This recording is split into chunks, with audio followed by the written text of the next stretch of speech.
የክርስቲያኖች የኃይላችን ምንጭ እነዚያ በዕለተ ዓርብ ተዘርግተው የዋሉ የመድኃኔዓለም እጆች ናቸው። የክርስቶስን ውለታ የምናስታውሰው ይህን መስቀል ስናይ ነው። በዚህ መስቀል ጌታዬ መስዋዕት ሆኖልኛል፣ ሙቶልኛል፣ እንደወደደኝ አውቄአለሁ ማለት ነው። በዚህ መስቀል ሞት ተሸንፏል ማለት ነው። ምስክርነትም ጭምር ነው። በዚህ መስቀል ዲያብሎስ ተቀጥቅጧል ማለት ነው። የክርስቶስን አሸናፊነት መመስከር ነው መስቀል። ይህን መስቀል መያዝ የጌታዬን የኢየሱስ ክርስቶስን መከራ እሳተፋለሁ። ወበመስቀሉ ቀተሎ ለጽል እንዳለ ቅዱስ ጳውሎስ በመስቀሉ የጥል ግድግዳን አፈረሰ፣ ሞትን አጠፋው ብሎ ቆላስይስ ምዕራፍ 2 ቁጥር 14 ላይ እንደነገረን ወቀተለ ጸሮ በድህሬው በኋላው ጥልን ገደለ ብሏል ቅዱስ ዳዊት። ኋላ ያለው ከኋላው ባለ መስቀል ዲያብሎስን ድል ነሳው ማለቱ ነው። ስለዚህ በመስቀሉ ጥልን ደምስሶ ቀጥቅጦ ዋናውን ጠላታችንን ያፈረሰልን መድኃኔዓለም ነው። መስቀል የንጽህናችን ምንጭ፣ መስቀል የክብራችን ምንጭ፣ መስቀል ኃይላችን፣ መስቀል የቆምንበት መሰረት፣ አምዳ ወድዳ ለጽድቅ ለቤተ ክርስቲያን የቤተ ክርስቲያን መሰረቷ ይለዋል ቅዱስ ያሬድ።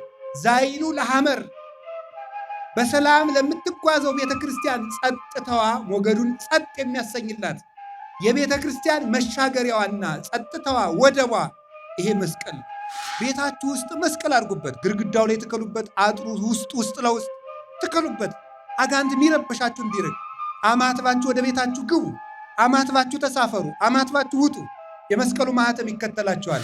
ክርስቲያን ማለት የክርስቶስን መከራ በዘመኑ ሁሉ እያሰበው የሚኖር የክርስቶስን ይቅርባይነት መስቀል ላይ አስቦ ይቅር የሚል ለበጎቹ ተላልፎ መሰጠቱን አይቶ ለባልንጀራው ቤዛ የሚሆን ራሱን አሳልፎ የሚሰጥ መስዋዕት የሚሆን ፍቅር የሚሰጥ ራሱን ለክርስቶስ ፍቅር ሞት አሳልፎ የሰጠ እንዲህ እንድንሆን ነው፣ መከራው እንድንሳተፍ።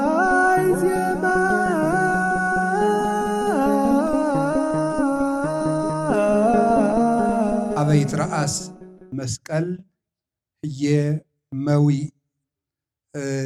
መስቀል በተተከለበት ኃይል አለ፣ ድል መንሳት አለ። ሁላችሁ አንድ ጊዜ መስቀል በተተከለበት ኃይል አለ በሉ እስኪ ድገሙ። መስቀል በተተከለበት ኃይል አለ። ሶስት ጊዜ በሉ። መስቀል በተተከለበት ኃይል አለ። በዚህ ኃይለ ቃል ነው የምንማማረው። አማርኛው ሲተረጎም ዘይቤውን ተከትሎ ሲተረጎም ድል መንሳት አለ ነው የሚለው። ኃይል ብዬ የተረጎምኩት መገለጫው ነው ድል መንሳት እና ለዚያ ነው ተረፈ ቄርሎስ የሚባል መጽሐፍ ምዕራፍ 11 ቁጥር 5 ላይ የምናገኘው ኃይለ ቃል ነው። ፈርሞን የሚባል ሀገር ሊቀ ጳጳስ የሚሆን አንድ ሊቀ ጳጳስ የተናገረው ትምህርት ነው። ይህ ሰው ወይም ይህ የቤተ ክርስቲያን ሊቅ ከ200 ሊቃውንት አባቶቻችን ሊቃነ ጳጳሳት አንዱ ነው። በ431 ዓመተ ምህረት በቤተ ክርስቲያን ላይ ፈተና ሆኖ የተነሳውን የንስጥሮስን ክህደት ተከራክረው በብሉያትና በሐዲሳት መከታነት በሀብተ መንፈስ ቅዱስ ተመርተው እግዚአብሔር ገልጦላቸው ድል ከነሱ ሃይማኖት ካቀኑ አባቶቻችን አንዱ ነው። በዚያ ጊዜ ተገኝተው ሰኔ 21 ቀን ተከራክረው ረተው የቀኑ አቆጣጠር በምስራቃውያን እና በእኛ ወደኋላ ወደፊት ይላል። ተሰብስበው ረተው የተመለሱ አባቶችን ጽሑፍ ቅዱስ ቄርሎስ ከራሱ ድርሰት ጋር አንድ አድርጎ ሰብስቦ አስተጋባይ ሆኖ አዘጋጅቶታል እና ይህ ተረፈ ቄርሎስ ይባላል እና በዚህ መጽሐፍ የፈርሞን ሊቀ ጳጳስ የሆነው አባት ሲናገር ሞኦ አማሌቅ እስራኤል ለአማሌቅ ይላል። ሞኦ እስራኤል ለአማሌቅ እስራኤል አማሌቅን ድል ነሱ፣ አቸነፏቸው ይላል። እነሱ ንስጥሮስን ለምን ድል እንደነሱትና ተከራክረው እንደረቱት እንደምታውቁት በዓለመ መላእክት ትልቁ ዘንዶ መላእክትን አውኳቸው ነበረ። የዚያን ጊዜ በቅዱስ ገብርኤል በቅዱስ ሚካኤል መሪነት ሊቃነ መላእክት እየመሩ በምስጋናቸው በኃይለ እግዚአብሔር ዘንዶውን ተዋግተው ጥለውታል ይላል። ሁለተኛ ግን ዲያብሎስን ተካክሎ የተነሳ ትልቁ ንስጥሮስ ስለሆነ በዚህ ምክንያት ንስጥሮስ ሐዲስ ከይሲ ይባላል። አዲሱ እባብ ይባላል። አዲሱ እባብ ምክንያቱም የመጀመሪያው እባብ መላእክትን ተዋግቶ ኋላ አዳምና ሔዋንን ከይሲ ለብሶ ድል የነሳው ዲያብሎስ ነው። ሁለተኛው ደግሞ አዳም የዳነባትን ምክንያተ ድኂን ድንግል ማርያምን የነገረ ድህነት ሱታፊያዋን የሚያቃልል የጌታችን የመድኃኒታችን የኢየሱስ ክርስቶስን የባሕርይ አምላክነት የሚክድ ስለሆነ አዲሱ እባብ ብለውታል እነ ቅዱስ ቄርሎስ። በዚያ የእባብ ጠላት አለው። ጠላቱ ደግሞ ዋልያ ይባላል፣ ወይም የበረሃ ፍየል ማለት ነው።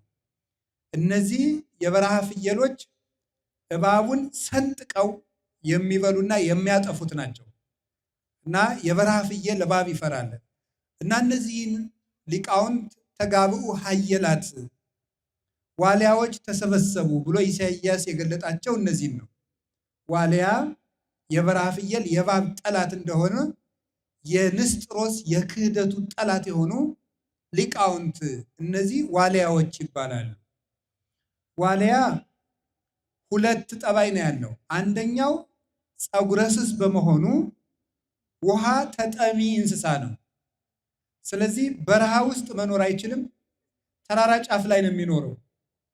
ከተራራው ጫፍ ይሆንና ውሃ ሲጠማው ደግሞ ታች ወርዶ ውሃ ይጠጣል። መልሶ ደግሞ ቆላው ስለማያኖረው ላይ ይወጣል። እስከሚወጣ ድረስ የጠጣው ተኖ ስለሚያልቅበት መልሶ ይወርዳል። እንዲህ እያለ ያለ ውሃ የማይኖር የውሃ ፍቅር ያለው ነው ኃየል ወይም ዋልያ። ሊቃውንትም የእግዚአብሔር ፍቅር የሚያሳሳቸውና ያለ እግዚአብሔር መኖር የማይቻላቸው እግዚአብሔር የሚርባቸው እንግዲህ እንደምታውቁት ይሄን እንኳን ምዕመናን ታውቁት ይሆን አታውቁት አላውቅም። እንደምታውቁት የሚባል ነገር ለምዶብን ነው እንጂ አታውቁትም። እና ክርስቲያኖች ከሶስት ደረጃቸው በሶስት ይከፈላል። የሚያምኑት ናቸው። የመጀመሪያዎቹ ልጆች ይባላሉ። ሁለተኛዎቹ ባሪያዎች ይባላሉ። ሶስተኛዎቹ ደግሞ ደመወዝተኞች ወይም ሰራተኞች ይባላሉ። ልጆች የሚባሉት እግዚአብሔር እርቧቸው ጠምቷቸው የሚገዙለት ናቸው። እርቧቸው ጠምቷቸው። ባሪያዎች ደግሞ የሚባሉት ገሃነመ እሳትን እየፈሩ እግዚአብሔር ገሃነም እንዳይከተኝ እያሉ እግዚአብሔርን የሚያገለግሉት ናቸው። ሰራተኞች ተቀጣሪዎች ወይም ምንደኞች የሚባሉት ደግሞ መንግስተ ሰማያትን እንዲሰጠኝ ብለው የሚያገለግሉት ናቸው። ብቻ ዋናው ነገር ግን በሶስቱ መንገድ ጽድቅ የሚሰሩ ሰዎች ናቸው። ትልቆቹ ግን የሚባሉት እግዚአብሔር እርቧቸው ጠምቷቸው ጽድቅ የሚሰሩ ናቸው። እግዚአብሔር የሚርባቸው፣ እግዚአብሔር የሚጠማቸው። ብፁዓን እለ ይርህቡ በይንተ ጽድቅ፣ ስለ ጽድቅ የሚራቡ የሚጠሙ የሚለው ጽድቅ የሚርባቸው ተብሎም ይተረጎማል። እለ ይርህቡ ጽድቀ ተብሎም ይተረጎማል። ጽድቅን የሚራቡ ጽድቅ የሚርባቸው ማለት ጻድቀ ባህሪ እግዚአብሔር የሚርባቸው የሚጠማቸው ለባህሪ ፍቅሩ የሚሳሱለት እነዚህም ተራቢዎች ብፁዓን የሚባሉት እንደዚህ ናቸው። እና እነዚህ አባቶቻችን ሊቃውንት 200 ሊቃውንት ንስጥሮስን ተከራክረው የረቱት ክደትን ያሸነፉት የእግዚአብሔርን ፍቅር እየተጠሙ ስለሚመገቡ ነው።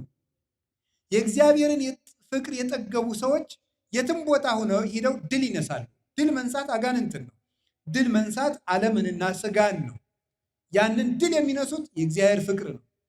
ፍቅር ፍቅርን አውጥቶ ይጥላል። የእግዚአብሔር ፍቅር በልቡናው ሰሌዳ የተጻፈችለት ሰው የዓለም ፍቅር ወጥታ ትሄድለታለች።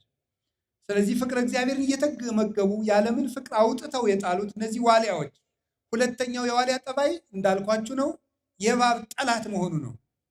ሊቃውንት አባቶቻችን ሊቃነ ጳጳሳትም የዲያብሎስ ጠላት፣ የምንፍቅና ጠላት፣ የክህደት ጠላት፣ የውድቀት ጠላት ናቸው።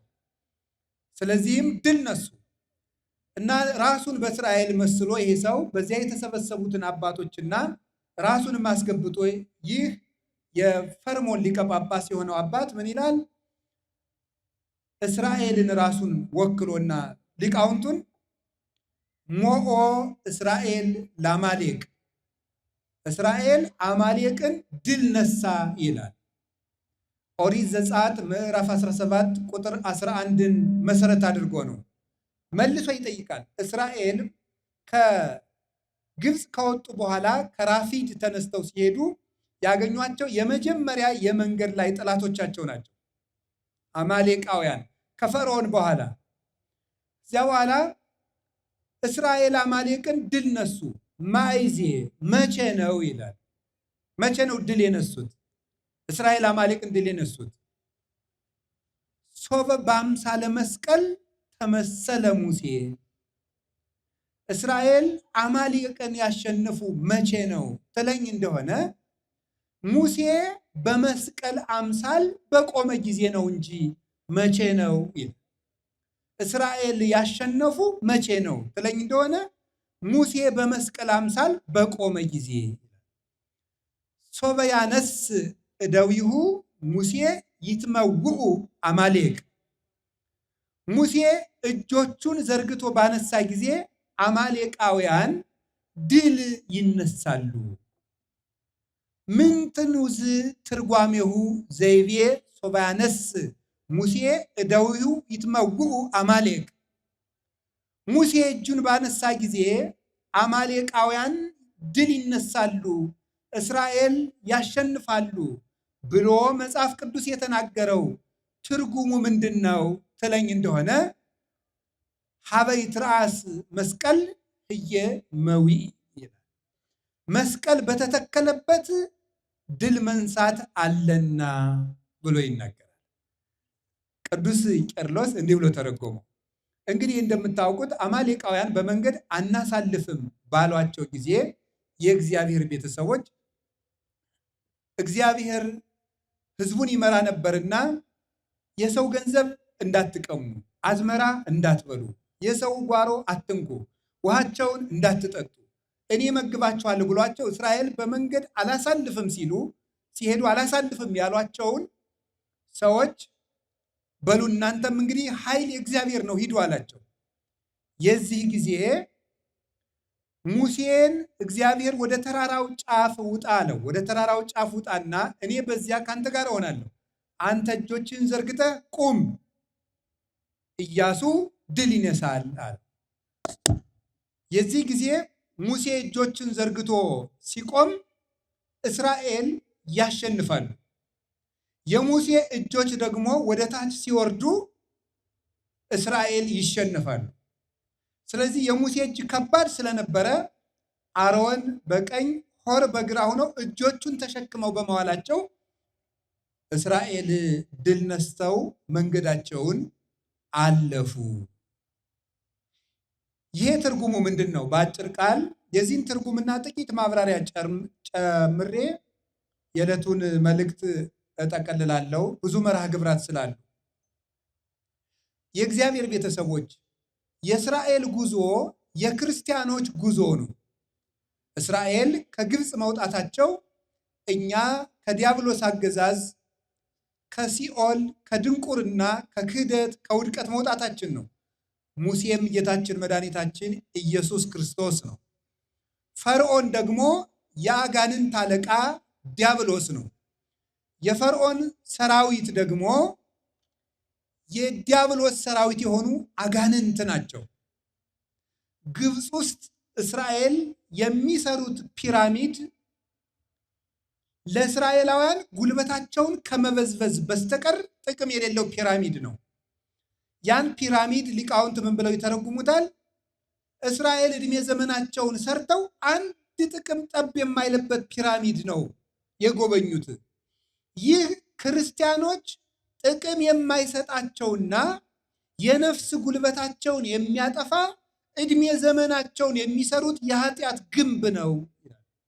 የኃጢአት ግንብ፣ ምንም ጥቅም የሌለው ነገር ግን ሁልጊዜ ክርስቲያኖች ጊዜያቸውን የሚያቃጥሉበት፣ ጉልበታቸውን የሚያጠፉበት፣ ለነፍሳቸው ለስጋቸው ረብ የሌለው ነገር ፒራሚድ ይባላል። ከዚያ የሚያወጣቸው ደግሞ ሙሴ ኢየሱስ ክርስቶስ ነው። የእግዚአብሔር ቤተሰቦች ካለንበት፣ ከተጣበቅንበት፣ ከታሰርንበት ወድቀት የሚያወጣን መድኃኔ ዓለም ኢየሱስ ክርስቶስ ነው። ሰው ከተስተካከለ በኋላ የእግዚአብሔር መሆን አይችልም። ከእግዚአብሔር ጋር ሆኖ ግን መስተካከል ይችላል። ያለ እግዚአብሔር መስተካከልም አይቻልም፣ መንጻትም አይቻልም፣ መቀደስም አይቻልም፣ ማደግም አይቻልም። ሙሴ ሲመጣ ብቻ ነው ያን ፒራሚድ ጥለው መውጣት የቻሉት። እግዚአብሔር ከኛ ጋር ሲሆን የኃጢአት ፒራሚዶቻችንን ጥለን እንወጣለን።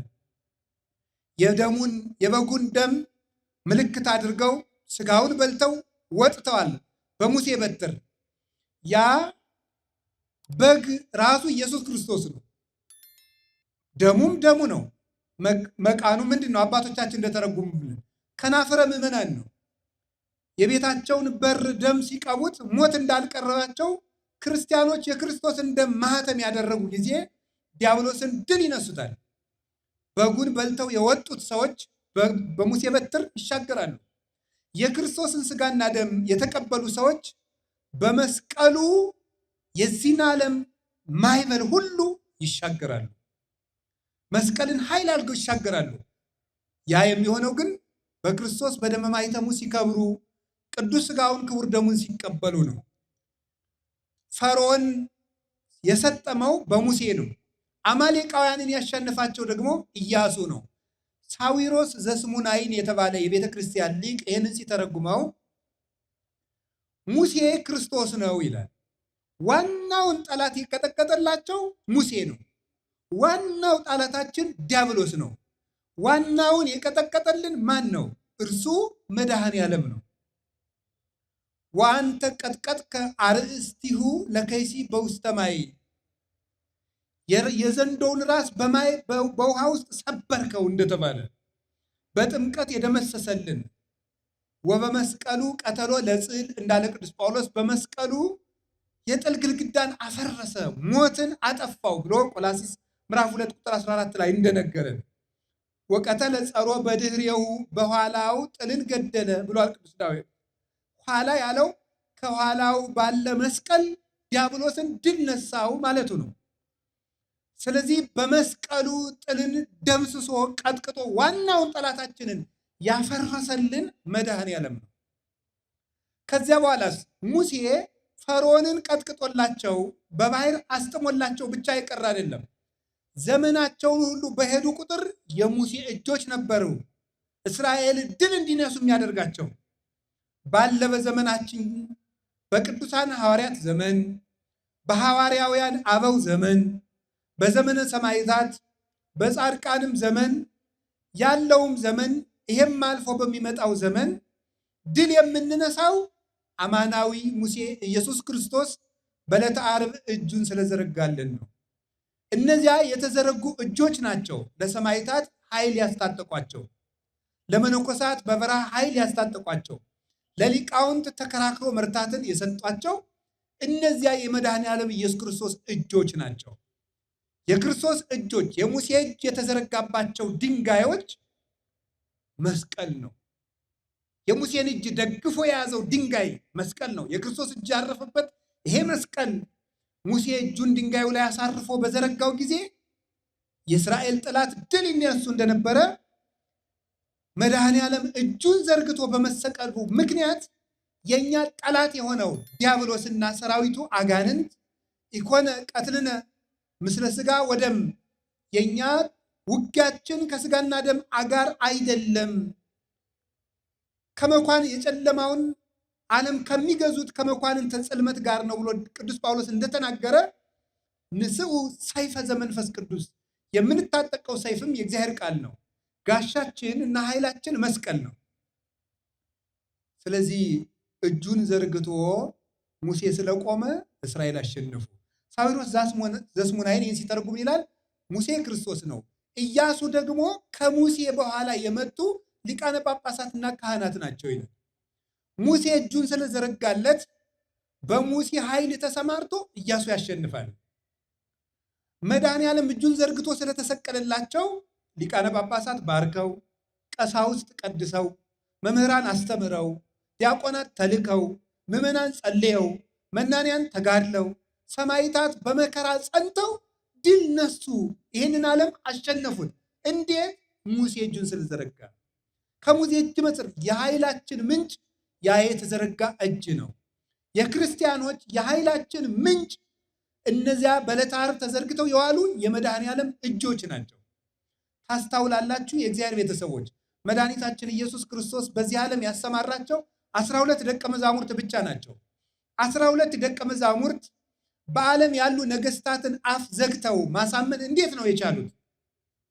የግሪክ ፈላስፎችን አፍ መዝጋትና ተከራክረው መርታት የቻሉት ለምንድን ነው ሲባል ከክርስቶስ እጅ መዘርጋት ኃይል ወጥቶ ደቀ መዛሙርቱን ይከተላቸው ስለነበረ ነው። በእውቀት ጊዜ ተከራክሮ በመርታት በመከራ ጊዜ መከራውን ጸንቶ በመቀበል ድል የነሱት የትንሣኤው ኃይል ይከተላቸው ስለነበረ ነው። ምንድን ያለ ቅዱስ ጳውሎስ ወረሰይክዎ ለኩሉ ከመ እዳው ከመ ርበሆ ለክርስቶስ ወአእምር ኃይለ ትንሣኤሁ ለእግዚእየ። የጌታዬን ኢየሱስ ክርስቶስን የትንሣኤውን ኃይል አውቅ ዘንድ በመከራው ልመስለው ወዳለሁ።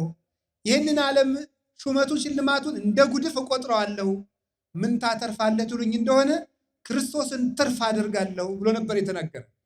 የጌታዬን ኢየሱስ ክርስቶስን የትንሣኤውን ኃይል አውቅ ዘንድ እግዚአብሔር ያሳያችሁ። 12 ገበሬዎች ዙረው ሰብከው ዓለምን እንዴት አሸነፉት? ሰይፍ አልታጠቁ፣ ሰራዊት አላስታጠቁ። የትንሣኤውና የመስቀሉ ኃይል ይከተላቸው ስለነበረ ነው። መስቀል በተተከለበት ኃይል አለ። ስለዚህ በኋላ ኢያሱ እየተከተለ በሙሴ ኃይል እስራኤልን ድል ነስቶ ዮርዳኖስን አሻግሮ አወረሳቸው። ክርስቶስ በዕለተ ዓርብ ባቀረበው መስዋዕትነትና እጁን ዘርግቶ በመዋሉ ጳጳሳት፣ ሊቃነ ጳጳሳት፣ ካህናት፣ ዲያቆናት፣ ቀሳውስት እነሱ ተልከው ዲያብሎስን ድል ነስተው በክርስቶስ ኃይል ምዕመናንን መንግስተ ሰማያትን ያወርሳል። በመስቀሉ ኃይል አጋንንትን አሸንፈው እኛም በመስቀሉ ድል ነስተን መንግስቱን ለመውረስ ያብቃል። መስቀል ኃይላችን ነው። በሉ እስኪ ሁላችሁ በሉ፣ ድገሙ እንጂ።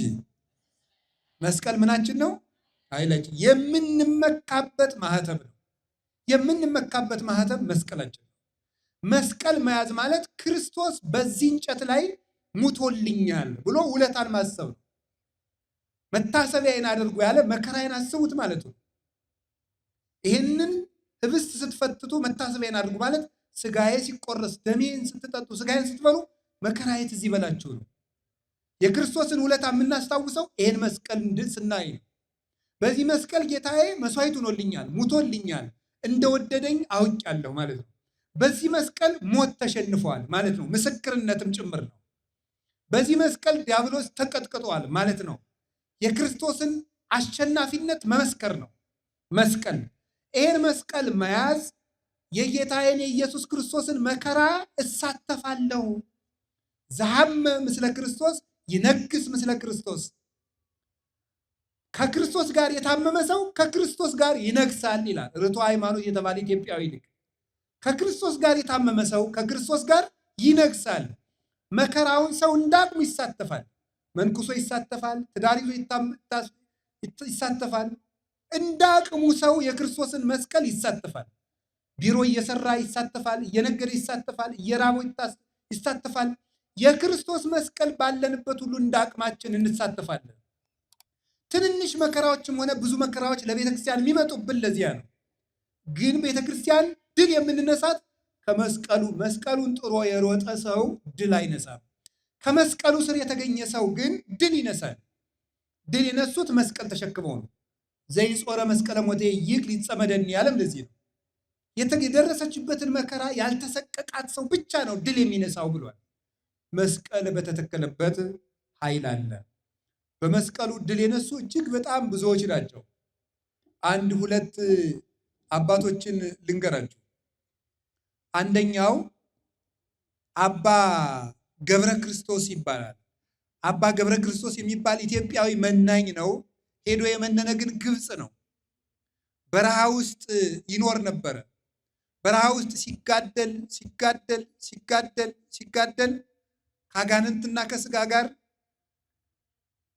የሚያመሰግነውን አመስግኖ የሚጸልየውን ጸልዮ ሲጨርስ ትንሽ ለስጋው ረፍት መስጠት ሲፈልግ ሲያንጎላቸው ከባዶ መሬት ላይ መሬቱን ክብ ያሰምረውና ክቡ መስቀል ላይ የአፈር መስቀል ይሰራበታል።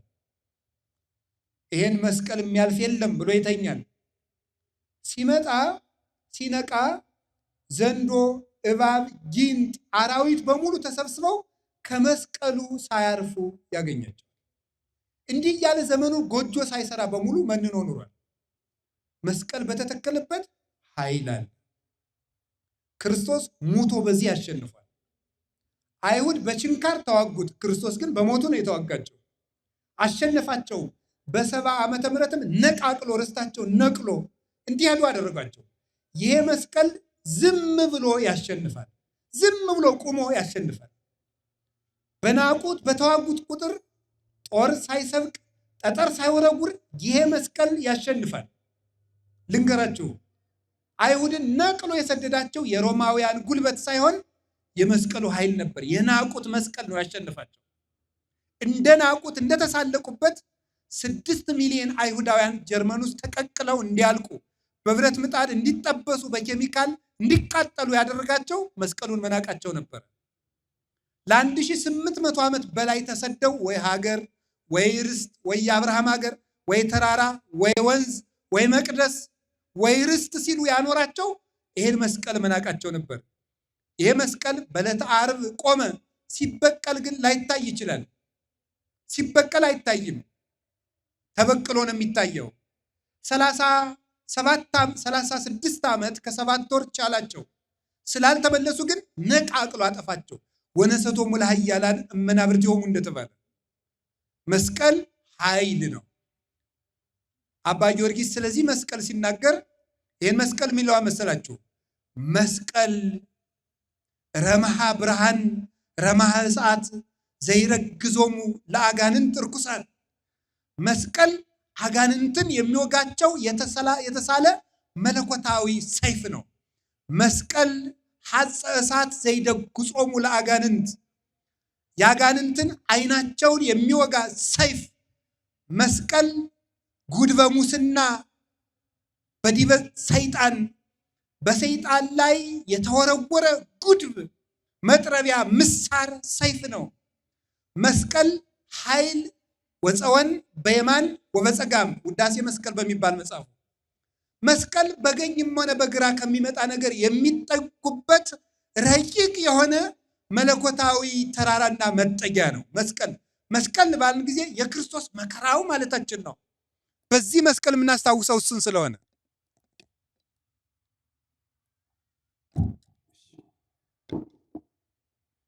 ይሄ መስቀል በተተከለበት ኃይል አለ።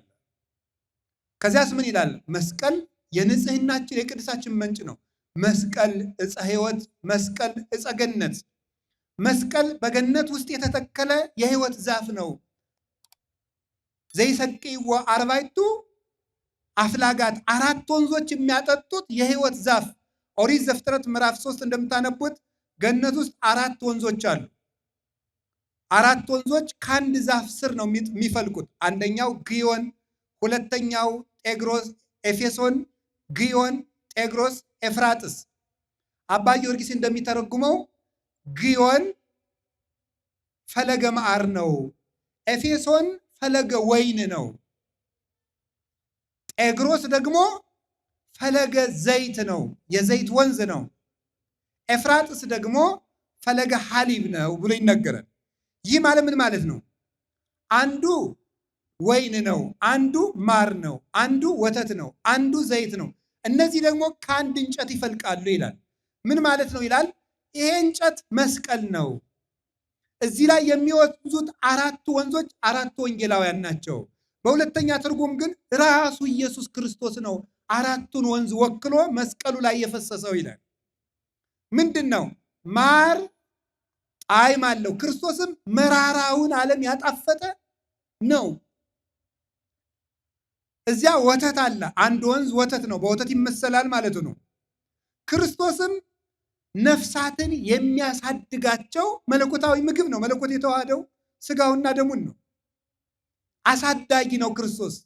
ኃጥአንን ከባዶነት እስከ 10ኛው ማዕረግ የሚያሳድጋቸው፣ እሱን እስኪመስሉ ድረስ የሚያሳድጋቸው።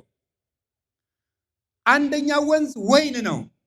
ክርስቶስ የዓለም ሁሉ ደስታ ነው። የመላእክት ደስታቸው፣ የነቢያት ደስታቸው። ቅዱስ ጳውሎስ ተፈስሑ ዘልፈ በክርስቶስ እንዳለ ወይን ነው፣ ዘይት ነው ይላል። አንደኛው ወንዝ ዘይት ነው። ዘይት ዝገትን ያጠራል። የክርስቲያኖችን ዝገታቸውን ወልውሎ የሚያጠራላቸው እሱ ኢየሱስ ክርስቶስ ነው።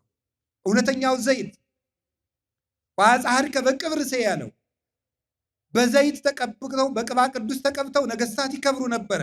ዛሬ ከቅዱስ ፓትርያርኩ እስከ ሊቃነ ጳጳሳት እስከ ቄሱ ድረስ ያሉትን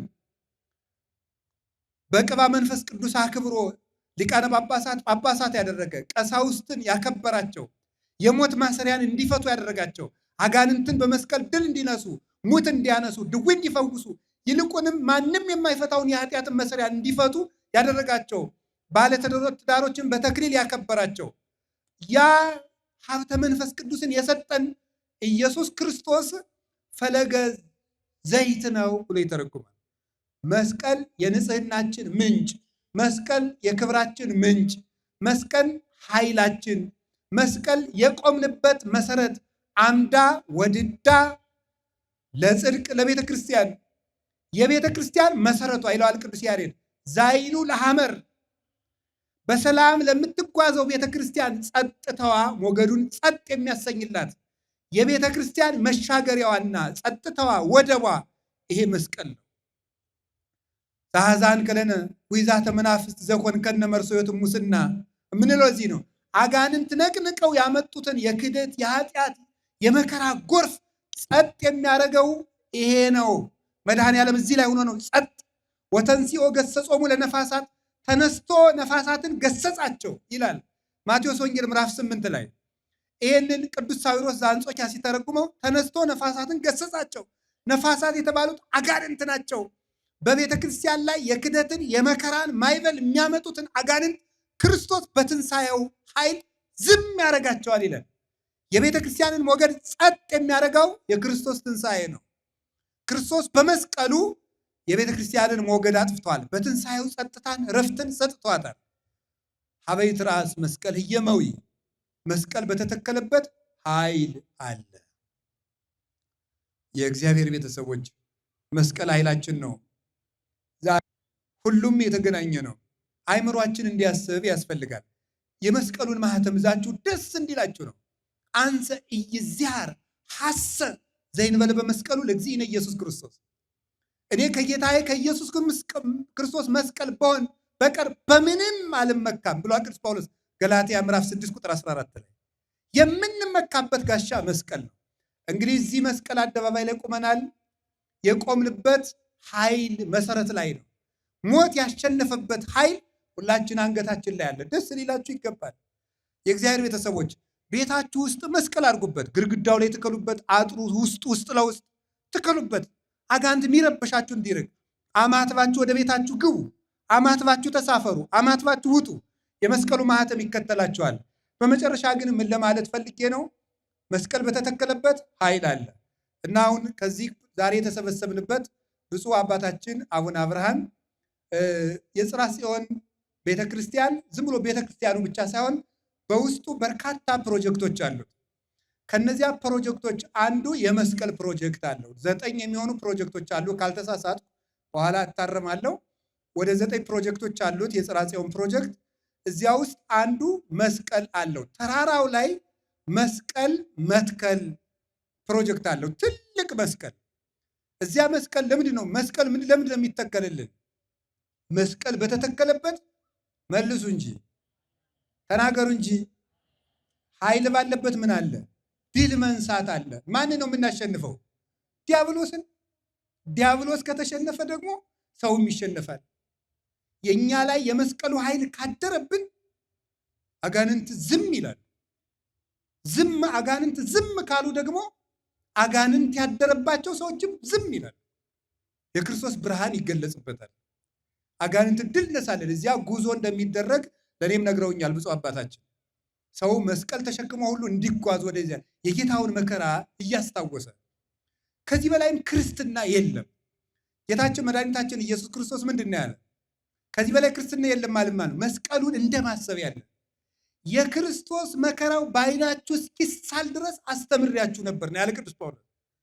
ክርስቲያን ማለት የክርስቶስን መከራ በዘመኑ ሁሉ እያሰበው የሚኖር ነው። የክርስቶስን ይቅር ባይነት መስቀል ላይ አስቦ ይቅር የሚል ለበጎቹ ተላልፎ መሰጠቱን አይቶ ለባልንጀራው ቤዛ የሚሆን ራሱን አሳልፎ የሚሰጥ መስዋዕት የሚሆን ፍቅር የሚሰጥ ራሱን ለክርስቶስ ፍቅር ሞት አሳልፎ የሰጠ እንዲህ እንድንሆን ነው፣ መከራው እንድንሳተፍ።